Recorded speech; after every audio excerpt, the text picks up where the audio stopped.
Good morning, everybody. We're gonna move on a little bit today. I'm going to work on what's called scientific notation. We're gonna move on from exponent rules. We'll still be doing them in bell work, but for now we're gonna go ahead and push forward just so that we don't feel like we're stuck and we hit the ground running when we're back. So without further ado, let's move on. We're going to start working on what's called scientific notation. We touched on it a little bit while you guys were here, but I really want to dig deep so we can figure out what scientific notation is, why we would use it, and then by the end of today, I want you guys to feel comfortable using it, okay? You can see there's science in the title of the concept. That's because you'll use this when you get into like chemistry and upper level science courses. It's definitely a number sense issue, but if we can get through scientific notation, I do think you'll have a better understanding of how to manipulate numbers. But let's talk about what it is before we get into that. So scientific notation is shorthand. I've told you guys before, mathematicians are lazy people by trade. If we don't have to write a really big number, we're going to figure out a different way to write it so it doesn't take us so long. So basically, it's just a way to approximate, which means shorten, estimate kind of, approximate. But basically shorten very large and very small numbers, okay? So an example of scientific notation would be to take the number 7 million and break it into a coefficient and a power of 10. So 7 times 10 to the 6th. These are the same value, okay? These are equivalent expressions. Seeing these, you can already probably compare and analyze some of this, right? 7 starts both of them. Something else you may notice, this is called a power of 10.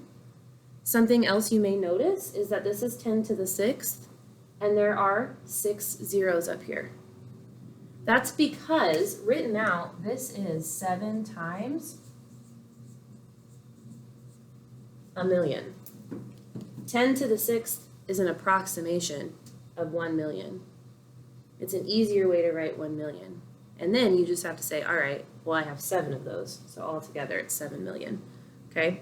You're not gonna have to go through that thought process every time you do this. I'm gonna teach you some like tricky ways to get it quick, but let's take a step back again and think, when am I going to use this, okay?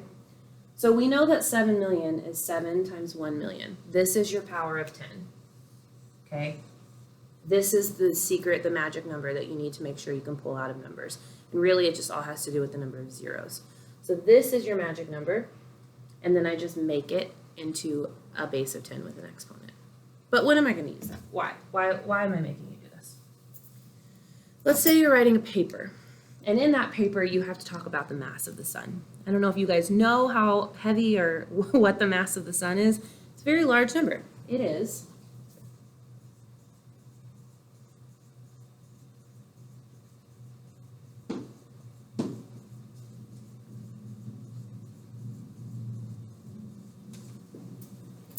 2 with 30 zeros.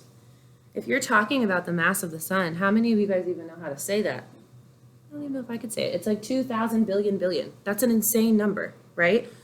So what we would do is we would use scientific notation to shorthand it so that we don't have to write it like this every time. And so that even so there's an easier way to say it.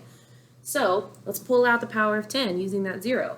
This is 1, 2, 3, 4, 5, 6, 7, 8, 9, 10, 11, 12, 13, 14, 15, 16, 17, 18, 19, 20, 21, 22, 23, 24, 25, 26, 27, 28, 29, 30. Which basically means that my power of 10 is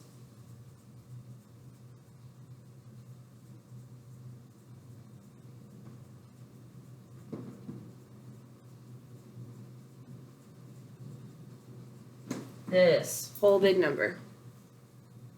But what we did was we multiplied it by 2. That's how we did that, okay? So this expression is equivalent to this.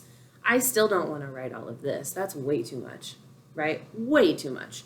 So I'm going to keep the coefficient, and I'm going to write this as a power of 10. We know there's 30 zeros, so the power of 10 is going to be 10 to the 30th. And that's how you write this in scientific notation. So just to summarize, you take the beginning numbers, all the significant digits, those are the numbers that are not 0. So in this case, it's just 2, and I make that my coefficient, and then I multiply it by the power of 10. Now, the biggest way to think about this, going back or forth, remember where your decimal is. If this is where I'm starting, this 2 times 10 to the 30th power, my decimal's behind the 2, because all whole numbers end with the decimal, right? So what I did to get from here to here was I started behind the 2, and then I moved it 30 places to the right, because that's a positive 30. So 1, 2, 3, 4, 5, 6, 7, 8, 9, 10, 11, 12, 13, 14, 15, 16, 17, 18, 19, 20, 21, 22, 23, 24, 25, 26, 27, 28, 29, 30. And I moved it all the way to the end. So that's all it does. This power of 10 is important because it moves the decimal place. If at the end of the day all of the powers of 10s going from here to here confused you, just remember you move the decimal point. That's all it is. Okay? So let's take another stab at one that's maybe not so big. If I have the number 8 million, that's not as big of a number, but I still don't want to write that if I don't have to, right? So I could take the easy way and just say, all right, you know my coefficient's going to be 8. And I'm going to multiply it by the power of 10. There's 1. I had to move it 1, 2, 3, 4, 5, 6. So it's 10 to the 6th. And of course you can see 6 zeros, exponent 6. But remember, it's because this power of 10 from here is 1 million, and I multiplied it by 8. And then I just turned the million into a power of 10 with a base and an exponent. Okay, so this next piece, all I'm going to have you guys do is kind of compare and contrast and match whole numbers to their scientific notation. We're not going to get any more complicated than just this right now.